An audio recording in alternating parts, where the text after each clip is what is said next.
নমস্কার বন্ধুরা, সবাইকে মোটিভ শ্রীকথায় স্বাগতম। আজ আমি তোমাদের শোনাতে চলেছি এক চিরন্তন প্রেমের গল্প, রাধা কৃষ্ণের প্রেমের গল্প। এই গল্প শুধু দুজন মানুষের ভালোবাসার গল্প নয়, এটি এমন এক প্রেমের গল্প যা যুগ যুগ ধরে মানুষের হৃদয়কে অনুপ্রাণিত করে আসছে। হাজার হাজার বছর কেটে গেলেও আজও মানুষ রাধা কৃষ্ণের প্রেমকে মনে রাখে, কারণ এই প্রেম আমাদের শেখায় নিঃস্বার্থ ভালোবাসা, বিশ্বাস আর ত্যাগের সত্যিকারের অর্থ। তাহলে চলো শুরু করা যাক বৃন্দাবনের সেই অপূর্ব প্রেমের গল্প, যেখানে প্রথমবার বাঁশির সুরে শুরু হয়েছিল রাধা কৃষ্ণের চিরন্তন প্রেম। অনেক বছর আগে যমুনার তীরে সবুজে ঘেরা একটি সুন্দর স্থান ছিল বৃন্দাবন। সেখানে প্রতিদিন সকাল শুরু হতো পাখির ডাক, গরুর ঘণ্টার শব্দ আর গ্রামের মানুষের সরল জীবনের আনন্দে। সেই বৃন্দাবনেই বড় হচ্ছিল এক নীলবর্ণ কিশোর কৃষ্ণ। তার চোখে ছিল দুষ্টু ঝিলিক, মুখে মধুর হাসি আর হাতে ছিল একটি বাঁশি। যখন কৃষ্ণ বাঁশি বাজাতেন তখন পুরো বৃন্দাবন যেন থেমে যেত।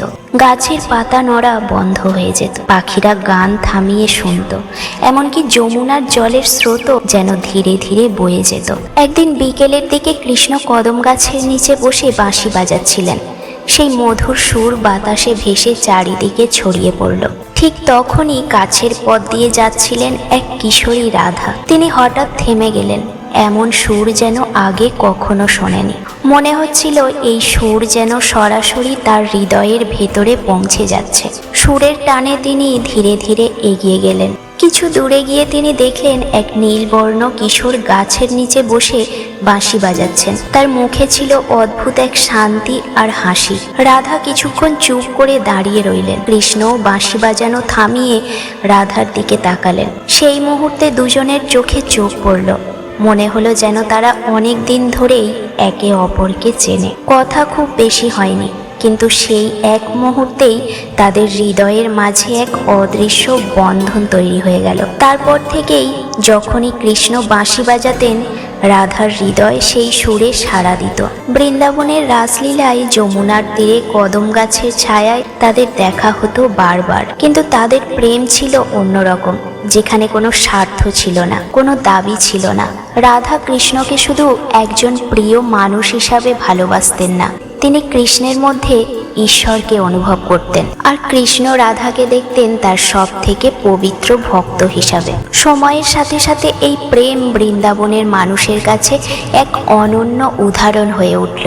সবাই বুঝতে পারল সত্যিকারের ভালোবাসা মানে কাউকে নিজের করে পাওয়া নয়, বরং তার সুখে সুখী হওয়া।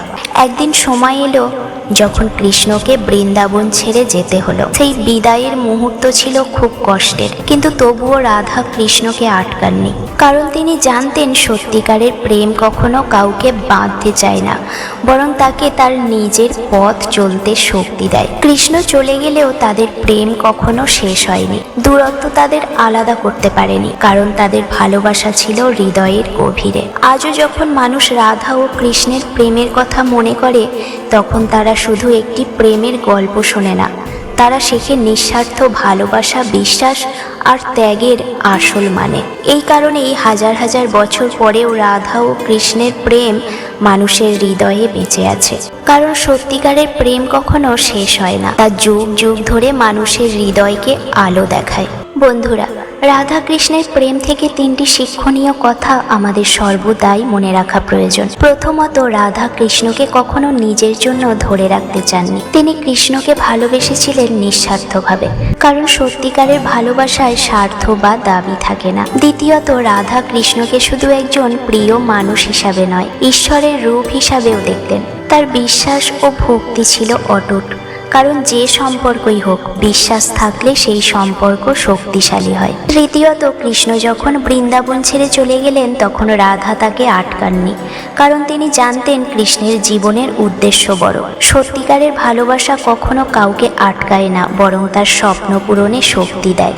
সবশেষে আবারও বলবো, এই পৃথিবী তাদের জন্য যারা প্রতিনিয়ত জীবনের সঙ্গে লড়াই করে বেঁচে থাকে।